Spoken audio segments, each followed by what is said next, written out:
আসসালামু আলাইকুম ওয়া রাহমাতুল্লাহি ওয়া বারাকাতুহু। আশা করি আপনারা ভালো আছেন। আজকে আমি আসলাম আরেকটা ভিডিওতে আপনাদের মাঝে।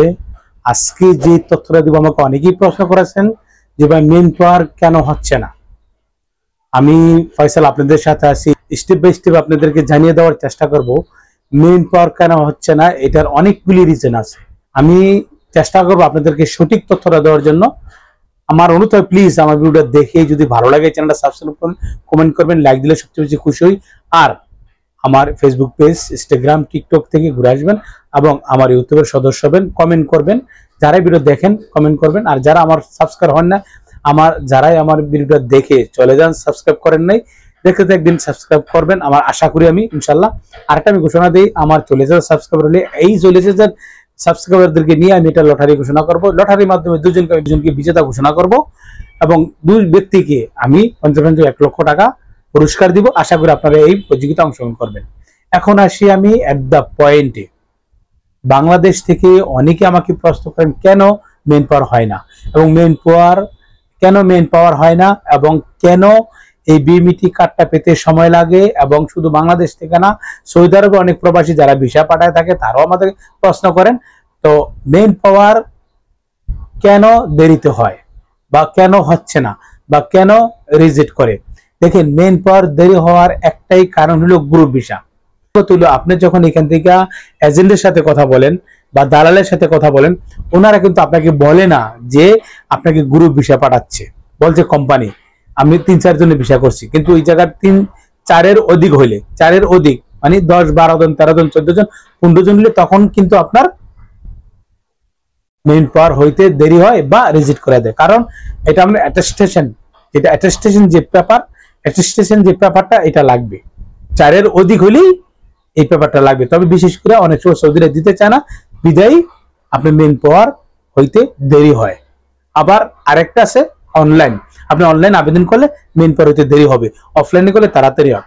আরেকটা রিজন আছে, আপনি যে লোক দিয়ে যাচ্ছেন, যে দালাল দিয়ে যাচ্ছেন, যে অফিস দিয়ে যাচ্ছেন, এই অফিসে হয়তো সে ভিসা পাওয়ার পরে মেইন পাওয়ারে বই জমা দেয় নাই, নিশ্চয়ই যে কোনো কারণে জমা দেয় নাই, বা 5 জনের ভিসা হয়েছে, দেখা গেছে আরো 5 জনের ভিসা হয় নাই।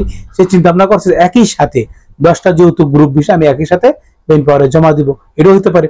আবার দেখা গেছে আপনি যেই অফিসের মাধ্যমে যাচ্ছেন, ওই অফিসের আরএল নাই, সে আরেক অফিস দিয়ে কাজ করাচ্ছে, আরেক আরএল দিয়ে কাজ করাচ্ছে।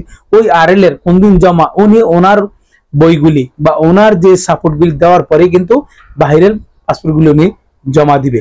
এটা কতগুলি সিস্টেম আছে। এটা যদি আপনি এই লাইনে আসেন বা এই লাইনে আপনি থাকেন তখন বুঝতে পারবেন। কিন্তু আপনার দূর থেকে কিন্তু বুঝতে পারতেছেন না কেন মেইন পাওয়ার কেন দেরিতে হয়, মেইন পাওয়ার কেন হচ্ছে না। এগুলি অনেক প্রশ্ন করেন। ভাই এটার অনেক জটিলতা আছে, একটা ভিডিওতে এবং কম সময়ের ভিতরে সবকিছু বলা যাবে না। তবে আশা করি যারা আমাকে প্রশ্ন করছেন যে মেইন পাওয়ার কেন হচ্ছে না, আর রিজেক্ট করার মেইন কারণ হলো 150 যদি ভিসা হয় আর অ্যাটেস্টেশন পেপার যদি না দেওয়া যায়, তাহলে অনেক সময় রিজেক্ট করে দেয়, মনে করে যে এই ভিসাগুলি বোয়া, মানে 100 বানায় ভিসা বানাইছে। তখন এই সন্দেহের কারণে বাংলাদেশ সরকার এটাকে রিজেক্ট করে দেয়। এখানে অনেক ব্যাপার রিজেক্টের মাধ্যমে আপনি থাকতে পারেন, আর আপনার কোম্পানি আপনি থাকতে পারেন, বা আপনার এজেন্ট বা আপনার দালাল বলবে না কখনো যে 50 জন ভিসার জন্য আপনি রিজেক্ট হয়ে গেছেন। এগুলি মাথায় রাখবেন। আপনার সব সময় চেষ্টা করবেন সত্যের পথে চলে, সত্যের পথে চলতে, সত্য কথা বলতে এবং সঠিক যে ওই লোকের দিয়ে কাজ করাতে। আমি চেষ্টা করছি আপনাদেরকে সাধারণত ধারণা দেওয়ার জন্য। আশা করি আপনারা যারা আমাকে প্রশ্ন করেছেন বুঝতে পারছেন। এবং বাংলাদেশের এই মেইন পাওয়ারের জটিলতা 1 তারিখের থেকে অগাস্টের 1 তারিখে আরো বেশি হতে যাচ্ছে।